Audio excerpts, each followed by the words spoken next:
2024 ಸಾಲಿನಲ್ಲಿ ಇಲಾಖಾವಾರು ವರ್ಗವಾರು ಖಾಲಿ ಇರುವ ಹುದ್ದೆಗಳ ವಿವರ ಅನುಬಂಧದಲ್ಲಿ ನೀಡಿದೆ.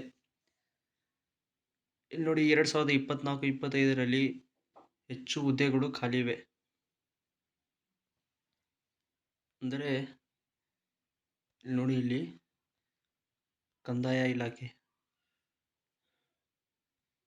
ಇಲಾಖೆಯಲ್ಲಿ ಎ ವೃಂದದ 125, ಬಿ ವೃಂದದ ಹುದ್ದೆಗಳು 435, 6,690,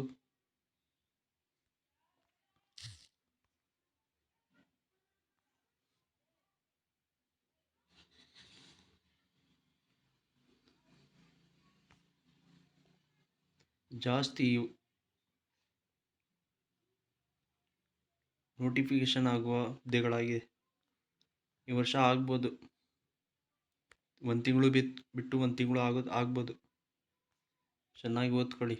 ನೋಡಿ, ಇಲ್ಲಿ ಕೌಶಲ್ಯ ಅಭಿವೃದ್ಧಿ ಸಾರಿಗೆ ಇಲಾಖೆಯಲ್ಲಿನೂ ಖಾಲಿ ಇದೆ. KSRTC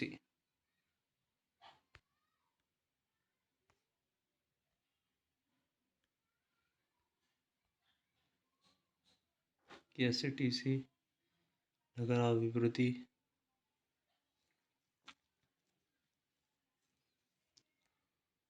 ಈ ವರ್ಷ ಜಾಸ್ತಿ ಹುದ್ದೆ ಖಾಲಿ ನೋಟಿಫಿಕೇಶನ್ ಬರ್ಬೋದು ಮೋಸ್ಟ್ಲಿ.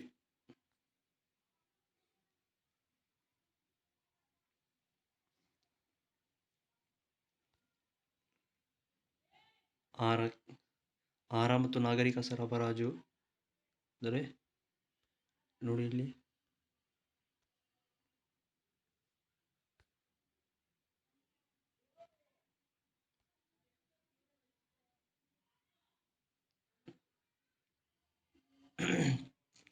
SDFD ಆಗುತ್ತಲ್ಲ, ಅದೇ ಹುದ್ದೆ ಅದು.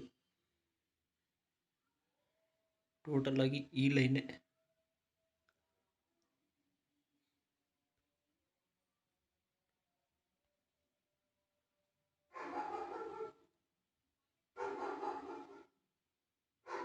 ಪಂಚಾಯತ್ ಅಭಿವೃದ್ಧಿ PDO ಮತ್ತೆ ಇದೆ.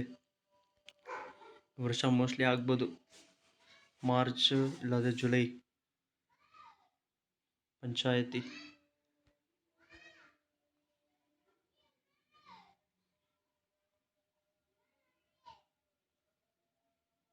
ಟೋಟಲ್ ಆಗಿ ABCD ಎಲ್ಲ ಹುದ್ದೆಗಳು ಖಾಲಿ ಇವೆ ಈ ವರ್ಷ. ಬರೋ ವರ್ಷ ಎಲ್ಲ ತುಂಬಿಕೊಳ್ತಾರೆ ಇವರು. ಈಗಿನ ಮಾಹಿತಿನ ಪ್ರಕಾರ 2024-25ರಲ್ಲಿ ಇಷ್ಟು ಹುದ್ದೆ ಖಾಲಿ ಇದ್ದಾವೆ.